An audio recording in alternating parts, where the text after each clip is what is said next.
in the K-pop studio with your boy Peter from One Way. And yeah, I told you guys we're going to have someone special in this week. And yes, here she is, Miss G.NA. Hello, SBS Pop Asia. It's me, G.NA. Thanks for having me. Yeah, I've been getting our listeners really hyped up for this interview. So yeah, we're all excited. I just have a few questions our listeners sent in. So just going to hit you with speed questions. Alrighty. Okay. So first tell us, like, how did the journey begin? Like, how'd you get started singing? And Well, I started singing at church, actually, and I also started, through that, I started singing in school, and then in school, I started a little dance. We started a dance/singing little crew that we had, and at that time, we were called Far East. We called ourselves Far East. Not Far East Movement. We actually came up way back in the days and called each other Far East. You guys like the OG Far East. Oh, I don't want to say that. Yes. No. But we were all kind of like somewhat of an Asian descent, I guess. That's why we kind of called ourselves that. And through that, we got a lot of exposure, and a lot of people started calling us, asking to do gigs and shows and whatnot. And through that, I was picked up by other Korean companies that came to Vancouver at that time, and they were casting people to find like Korean English speakers, I guess. So for me, that gave me like kind of like an open door to this whole like industry. But my grandparents, I lived with my grandparents, they were very against it. So unfortunately, I had to give that up at that time because I was only like 15, 16. My grandparents wanted me to be a news broadcasting kind of like journalism, like they wanted me to announcer, yes. And for me, I guess I was like the easiest, or not easiest, but the fastest way to get on TV. So I kind of listened to them, but then I asked them, could you give me that one chance to go and audition? So they said, well, if you get into school, we will let you go to Korea and actually audition. So I had to do what I do. I had to do it, and I got into school, and then they sent me to Korea, and I never came back.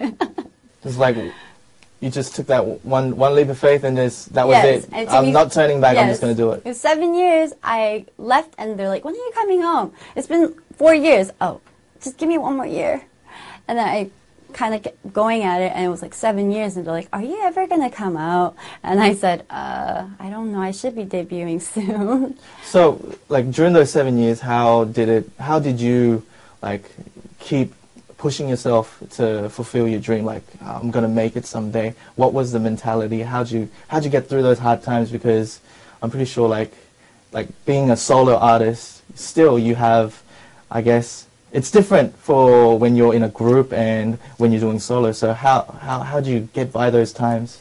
Well, for me, I started off in a group, so that was kind of different for me. I started off in a group that never came out, which always left me a little bit of hope. Like, that didn't bring me down. If anything, it kind of gave me that extra, you know? It kind of pushed me harder, and I realized, like, oh, you know, if there's fails, there's going to be one day a brighter road. So I was just, like, pushing at what I never really achieved, because I tried so hard to a point where it's like I can't go back home.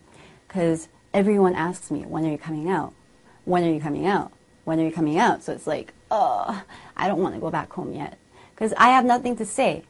But if I make something and I have something to prove, not only prove but show, and that makes me happy as well, it kind of made me feel different, you know? And that kind of gave me a little bit, not a little bit, I guess a lot of happiness at that time. So for me, the little things in life just kept me going. Like, for say, learning a new word in Korean. I couldn't read or write back then, so me learning a different language in that time, and the culture, because the culture is very different, right? I mean, you know too, so yes, the ways that we talk, how we express ourselves. Like for me, I use my hand a lot, and in the Korean culture, it's considered to be a little bit on the rude side. So when I'm talking to someone who's like an elder, like an older person, someone who's kind of difficult to talk to at times, using your hand would be like a like, It's what like are you kinda, doing? kinda Like, considered impolite. yes, but for me, it's like I talk like I do sign languages. You know, it's like, how are you? You know, Right. and everyone's like, G.NA, can you stop doing that? It's like we can't focus on you. I guess it's distracting. Yeah, and I say like a lot. So for me, I would be speaking Korean, and then I would be speaking English, and then I would go back to what I was doing, like the sign languages, and they'd be like, "Hey, you know, you really gotta get your Korean down." So for me, that was actually really hard, and that took me and I was stubborn. Like I was very stubborn. I was like, "No, I want to go out," and they'd be like, "You can't go out right now. You have something tomorrow." I'd be like, "Why? Don't talk back to me. Why? Don't talk back to me. Why?" Like they're like, I wanted to know why I couldn't talk back, but they never told me. But then they told me, you have to talk back after we finish our conversation. So they're like, G.NA, don't do this. Say okay, and then later come to us and ask, oh, like 5 minutes ago when you said I couldn't go out, I was wondering why I couldn't go out at the time. They're like, there's ways to approach this. And I never knew that. It's a very different kind of, I guess, approach. Yeah, I completely understand what you're saying. I probably had to deal with the same things. Yeah. But you've had so many hits, you've done so many things, you've been around the world performing, you're loved everywhere. So, I mean, what inspires you to keep just going on? Like, what inspires you, and what's the next thing that holds for G.NA? Like, do you have other passions that you want to fulfill? Like, something I'd say, like, you know how celebrities, they like to make their own brands or do something out of the entertainment industry. So is there something like that for you?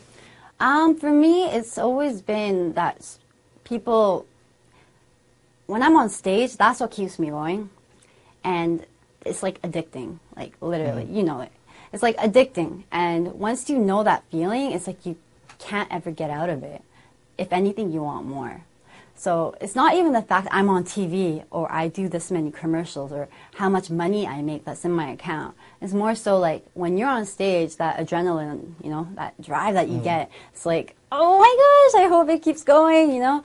And every time I do concerts or shows or even little gigs anywhere around the world at clubs or at like malls or anywhere, it gets me really excited. And that excitement is like my only that's like my fuel.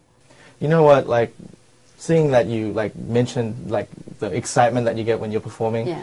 Australian fans are really into K-pop, and you've probably been asked this question millions of times on Twitter by fans, but when are you ever going to go see Australia? Because we're in the same Commonwealth. You're from Canada. I don't believe that you guys like K-pop that much because you guys never called me out. Well, You guys guys, never called me out, so I'm kind of. Well, guys, seriously, Aussies, you got to start making things happen. So we can get G.NA down there to see the lovely cities that we have, because Australia is just a beautiful place. Yes, I know. I've heard a lot from you, and I've a lot of people. I had friends who were out in Australia, and for me, I've always wanted a love call out in Australia, but unfortunately, I haven't heard of any. So it would be great if you guys, call my company and say, when's G.NA coming to Australia? That would be a really smart thing to do. Hint, hint, nudge, nudge. So please do that for me. Hint, hint, nudge, nudge. Get on it, guys. Okay. You know what? Oh, I didn't answer the other question. And I also want to do a perfume. I want to do perfume. I've always been interested in scents, so like candles, and I've been playing around with scents and at the lab right now, so it's really exciting. I've been coming up with my own scent, and I'm trying to do a little collaboration, so I hope that you guys will all, keep your eyes and ears and everything on the lookout. Yes, because scent really affects my mood, so if I'm not wearing anything that I like, besides clothes, I probably won't feel good that day. It really affects me. Well, I guess women in general just love fragrance. So. Yeah, but I mean, there's fragrances that make you feel good, and there's fragrances that make your head hurt. I'm trying to avoid making the head hurt thing go away. So, slowly but surely, I'm sure I'll find a way to help. Well, for guys, it's just simple. You're just like, okay, it smells nice. I'll just get that. But women are so picky when it comes to fragrance. How would you know, Peter? I hang around a lot of women. Yeah. No, I hang around Yeah, you, he's so... my girlfriend. Yeah, he's a girlfriend of mine. Not a boy. He's Oh, a stop girlfriend. Oh, stop it. Well, more of G.NA coming in just a bit. So right now, let's play a song. This is G.NA with Black and White.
You're in the K-pop studio on SBS Pop Asia with your boy Peter from One Way, and I'm an Aussie living in Seoul, and I get to hang out with amazingly cool people like G.NA.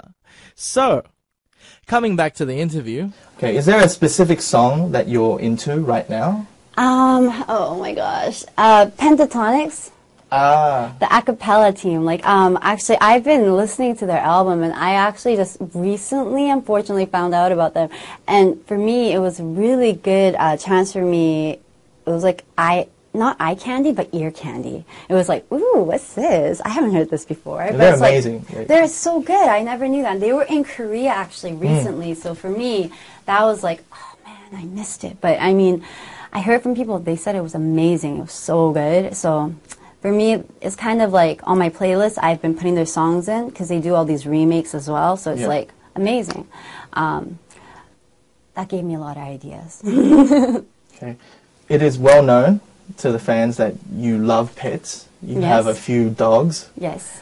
How do you manage to, take care of them? Because owning a pet is such a big responsibility. I mean, I love dogs, but like I'm not that responsible, so I can't, you know, do it. But you have a few of them, so how do you do it?